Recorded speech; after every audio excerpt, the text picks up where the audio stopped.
नवरात्रि इसलिए आते हैं हमारे यहाँ मुख्य भारत में दो प्रकार की फसलें होती हैं, रबी और खरीफ। तो ये जो अब नई तो फसलें आई हैं, पैदा भी नई हुई है, बाजरा है, ज्वार है, मक्का है, उड़द है, ये ग्वार है, ये नई नई फसलें आती हैं। और अन्न की देवी है अन्नपूर्णा, 9 देवी हैं, ये सब कुछ देने वाले हैं, नव रिद्धि नव सिद्धि प्रदान करने वाली हैं।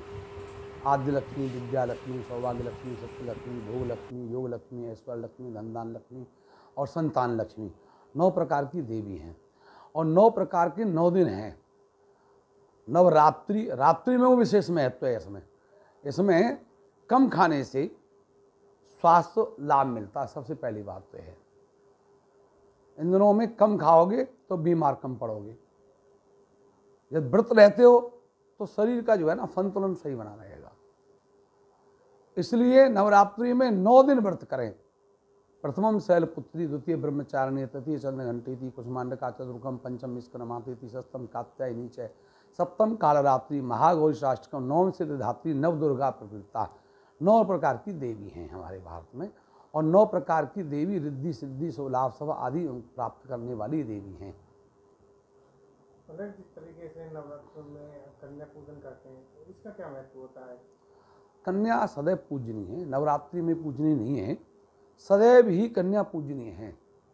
हमारी जो बेटी हैं उनको शास्त्रों में, संसार की कोई किसी की भी बेटी है वो सदैव पूजनीय है। हमारा शास्त्र ये कहता है हर बेटी में देवी का वास है और हर बेटी को देवी के रूप में ही घर में देखना चाहिए। पंचवर्षे भवित गौरी, सप्तवर्षे च रोहिणी, एकादश वर्षे कन्याम उर्वरो च रजेश्वराम। 4 भाग में विभक्त किया गया है बेटियों को। 5 साल तक की गौरी कन्या पार्वती का स्वरूप है, पंचवर्षे भवित गौरी, सप्तवर्षे च रोहिणी, 7 वर्ष की रोहिणी कन्या, और एकात्मा 11 साल तक की बेटी को कन्या का ही रूप माना गया है। उर्वरो च रजेश्वरम, रज धर्म होने के बाद में उसको जो है ना स्त्रीलिंग की संज्ञा दी गई है। इसलिए 9 कन्याओं का भोजन कराना, और 9 कन्या में भी रिद्धि सिद्धि प्राप्त करने वाली कन्याएं, धन दान देने वाली ब्रह्म कन्या, ब्राह्मण की बेटी को, जो ब्रह्मत्व ब्राह्मण है उनकी कन्या को पूजन कराने से रिद्धि सिद्धि लाभ होती है। धन की प्राप्ति करने के लिए वैश्य की कन्या, ताकत की प्राप्ति करने के लिए क्षत्रियों की कन्या, एवं समस्त दूषित पापों को खत्म करने के लिए शूद्र कन्या का भोजन कराना अच्छा बताया गया है।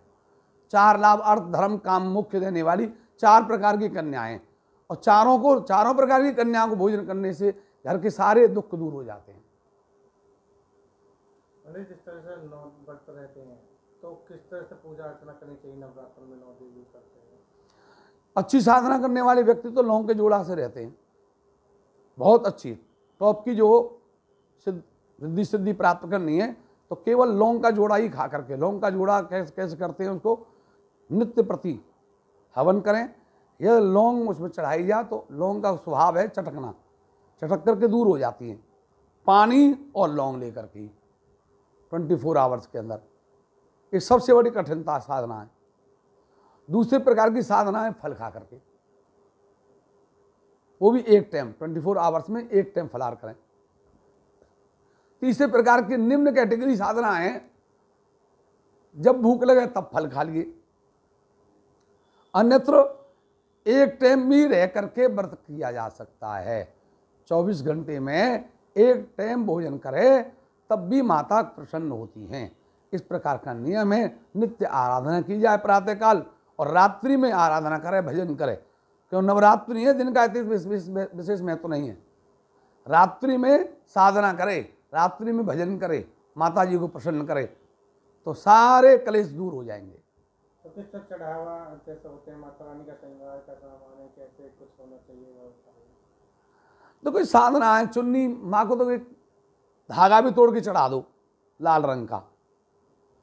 ये नहीं माता तुमसे चुन्नी थोड़ी मांग रही है, उनको तो एक धागा भी कलाया भी तोड़ के चढ़ाने से मातेश्वरी प्रसन्न हो जाती हैं। अन्यत्र श्रृंगार का सामान, चूड़ी है, बिंदी है, सुहाग का सामान है और चुन्नी ऊपर से चढ़ा दे, माता रानी की साधना करें। ऐसे संत हैं 9 दिन जो है एक जगह बैठ करके अपने शरीर पर जौ बोते हैं, शरीर पर जौ बोते हैं, ना खाते हैं ना पीते हैं ना स्नान करते हैं, एक जगह बैठ करके ऐसे संत लोग हैं वो आराधना करते हैं, उसको हठ योग कहते हैं।